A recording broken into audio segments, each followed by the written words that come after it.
Hi అండి, welcome back to our channel ఆహా అమ్మ వంటలు. ఈరోజు రంజాన్ స్పెషల్ చికెన్ పులావ్ తయారు చేసుకుంటున్నామండి. ముస్లిం స్టైల్ పులావ్ చాలామంది ఇష్టపడతారు కదా, ఇలా ప్రిపేర్ చేసుకోండి, చాలా బాగుంటుంది. వీడియోని లైక్ చేసి సబ్స్క్రైబ్ చేసుకోండి. లైక్ చేసి సబ్స్క్రైబ్ చేసుకోవడం మర్చిపోవద్దు. నేను ఒక గ్లాస్ బియ్యాన్ని ముందుగానే కడిగి ఒక హాఫ్ అన్ అవర్ పాటు నానబెట్టి తీసుకున్నాను. స్టవ్ ఆన్ చేసి 2 టీ స్పూన్లు నెయ్యి యాడ్ చేసుకోండి. నెయ్యి వేడెక్కిన తర్వాత హోల్ గరం మసాలా యాడ్ చేసుకోండి. బిర్యానీ ఆకు, జాపత్రి, జాజికాయ, మరాఠీ మొగ్గ, లవంగాలు, యాలకులు, దాల్చిన చెక్క ఇవి యాడ్ చేసుకోండి. ఇవి కచ్చా పచ్చాగా దంచి యాడ్ చేసుకోండి. ఈ స్పైసెస్ అన్నీ లో ఫ్లేమ్లోనే 1 నిమిషం పాటు బాగా ఫ్రై చేసుకోండి. అప్పుడే ఫ్లేవర్ అనేది బాగా వస్తుంది, ఎన్హాన్స్ అవుతుంది. దీనిలో పెద్ద సైజ్ ఆనియన్స్ని సన్నగా పొడుగ్గా కట్ చేసి తీసుకోండి. ఇవి గోల్డెన్ షేడ్ వచ్చే వరకు ఆనియన్ అనేది చక్కగా ఫ్రై అవ్వాలి.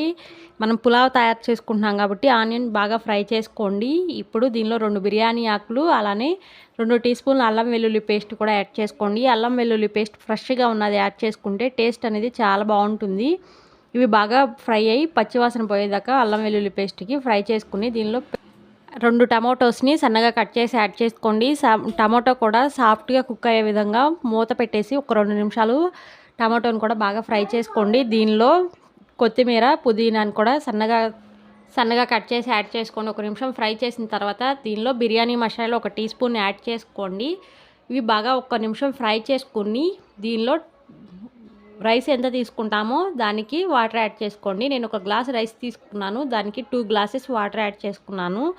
ఈ వాటర్ యాడ్ చేసుకున్న తర్వాత సాల్ట్ యాడ్ చేసుకోండి. సాల్ట్ అనేది ఎలా ఉండాలంటే మనం టేస్ట్ చూసినా కానీ ఉప్పు అనేది సరిపోయేవాలి. కొంచెం ఎక్కువ ఉన్నా పర్లేదు, అప్పుడు టేస్ట్ అనేది పలావ్కి సరిపోతుంది ఉడికిన తర్వాత. ఈ విధంగా మూత పెట్టేసి వాటర్ బాయిలింగ్ అయ్యే వరకు వాటర్ వేడి చేసుకోండి. మంటను మీడియం ఫ్లేమ్లోనే పెట్టుకుని వేడి చేసుకోండి. అప్పుడే మనం వేసిన ఫ్లేవర్స్ అన్నీ రైస్కు పడతాయి, టేస్ట్ కూడా చాలా బాగుంటుంది. ఈ విధంగా బాగా కాగిన తర్వాత దీనిలో మనం కడిగి పక్కకు పెట్టుకున్న రైస్ని యాడ్ చేసుకోండి. మీరు సోనా మసూరి రైస్ తీసుకున్నానండి, మీరు కావాలంటే బాస్మతి రైస్ని అయినా తీసుకోవచ్చు. బాస్మతి రైస్ నానబెట్టే టయాన్ని బట్టి వాటర్ అనేది 1/4 గ్లాస్ అటు ఇటుగా అడ్జస్ట్ చేసుకోండి. నేనైతే సోనా మసూరి రైస్ తీసుకున్నాను కాబట్టి 2 గ్లాసెస్ వాటర్ అయితే యాడ్ చేసుకున్నాను 1 గ్లాస్ రైస్కి.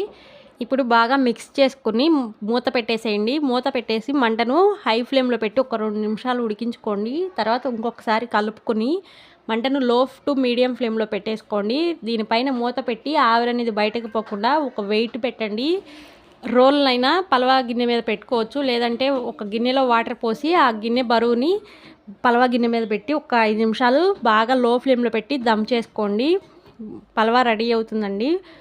స్టవ్ ఆఫ్ చేసుకుని 2 నిమిషాల తర్వాత మూత తీసి సర్వ్ చేసుకోవచ్చు. దీని కాంబినేషన్ చికెన్ గ్రేవీ కర్రీ చాలా బాగుంటుంది. ఇలా ట్రై చేయండి, పలావ్ అనేది ఎక్సలెంట్గా వస్తుంది. Thank you for watching.